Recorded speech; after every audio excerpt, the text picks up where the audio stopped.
Fala galera, hoje eu trago para vocês a aula de Teorema do Impulso. Veremos como um corpo se comporta sobre a ação de uma força que está sendo aplicada durante um certo intervalo de tempo. Vou denotar aqui por ΔT. Imagine que esse corpo de massa m tenha inicialmente velocidade inicial v1.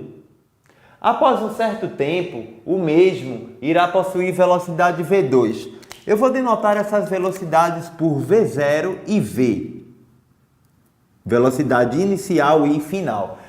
No início tem velocidade inicial e após um certo tempo admite velocidade V. Sobre esse corpo está agindo uma força F constante e horizontal, denotada aí pelo vetor na cor verde, tá?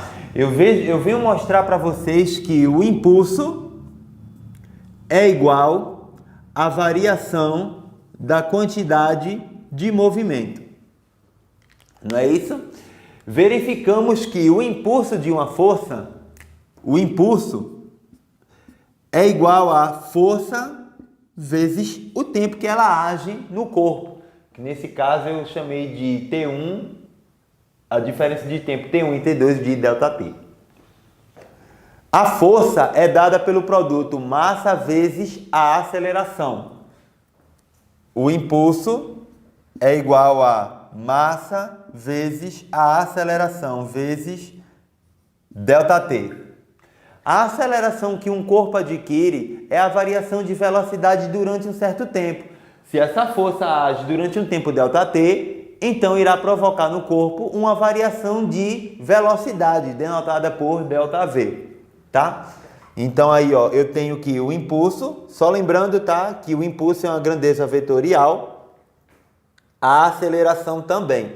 Então eu tenho uma grandeza vetorial é igual a uma grandeza escalar vezes uma grandeza vetorial vezes uma grandeza escalar. Vai continuar gerando uma grandeza vetorial, né? O impulso é igual a massa vezes a aceleração é ΔV sobre ΔT vezes ΔT, e aí eu posso cancelar os tempos, já que a variação de velocidade ocorre durante o mesmo tempo da ação da força.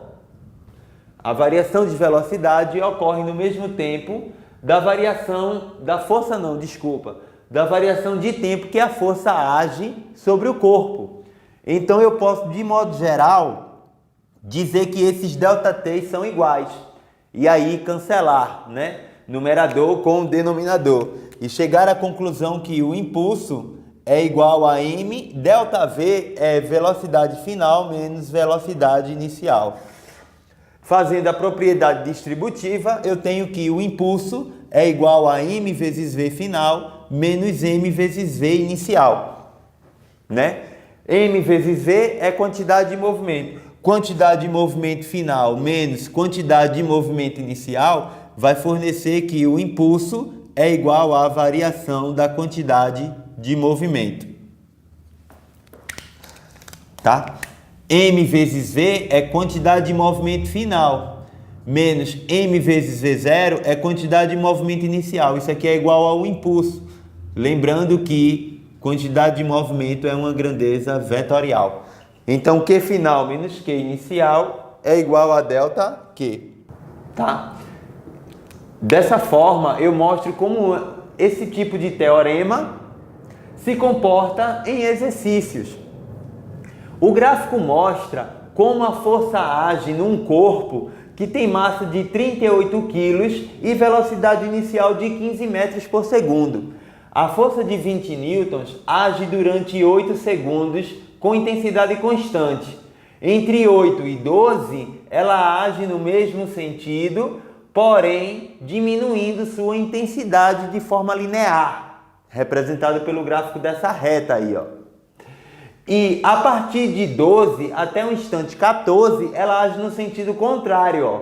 Note que esse trecho ele tem ordenada negativa. Isso significa que a força está apontando no sentido contrário que estava inicialmente. Nesse caso, eu vou dizer que é para a esquerda, porque a orientação dos eixos coordenados para a direita é positivo e para a esquerda negativo, tá? Então, eu posso dizer que, de forma geral, a área sobre esse gráfico, como vimos anteriormente na aula sobre impulso, a área desse gráfico aí, ó, vai me fornecer o impulso.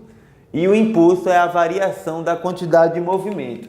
Eu peço para que você determine ao final de 14 segundos qual é a velocidade V final do corpo, já que vai estar agindo uma força F puxando ele e após 12 segundos empurrando ele na direção contrária. Então isso vai fazer variar a sua velocidade. Qual a velocidade dele final depois de 14 segundos? Não é isso?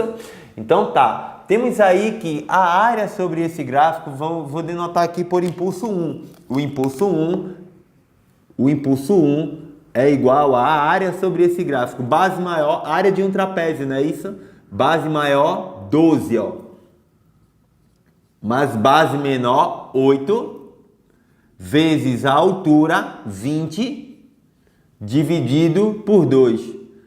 O impulso 1 é igual a 12 mais 8, 20, vezes 20, 400, dividido por 2, 200 newton-segundos, que é a unidade do impulso. Vamos calcular o impulso 2, que apresenta a ação de uma força contrária ao movimento de antes, denotada aí na cor verde, tá? A força aponta para a esquerda, essa força aí, F2. O impulso 2 pode ser dado como sendo a área de um triângulo. Vou denotar aqui, ó, I2.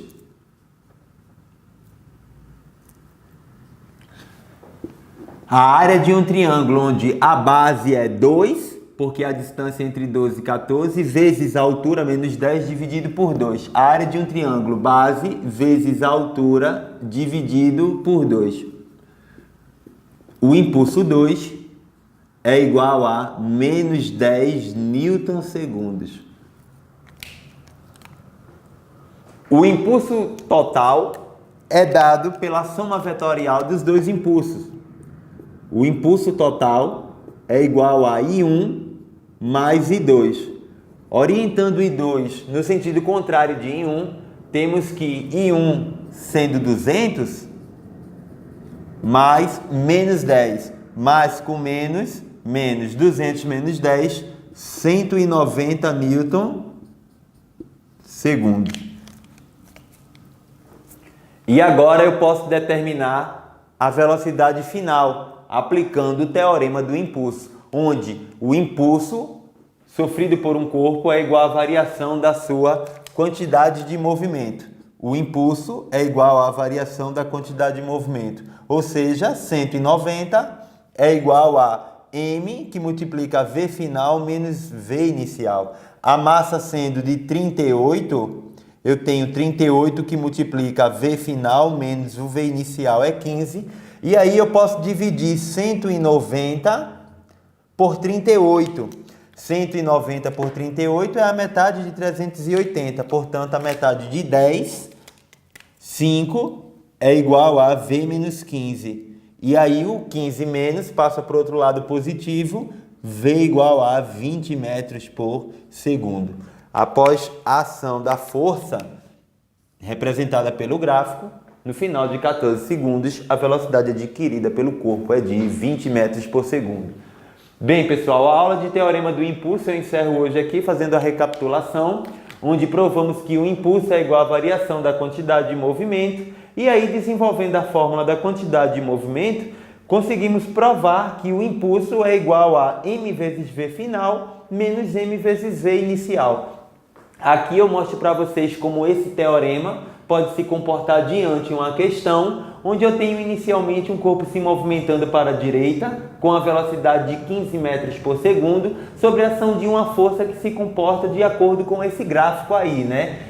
Horizontal e constante durante 8 segundos, depois diminuindo sua intensidade entre 8 e 12 e depois agindo no sentido contrário, com intensidade de menos 10 durante 2 segundos, que é o intervalo de tempo entre 12 e 14. E aí concluímos que a sua velocidade final é 20 metros por segundo. E aí a próxima aula agora sobre quantidade de movimento e teorema da conservação.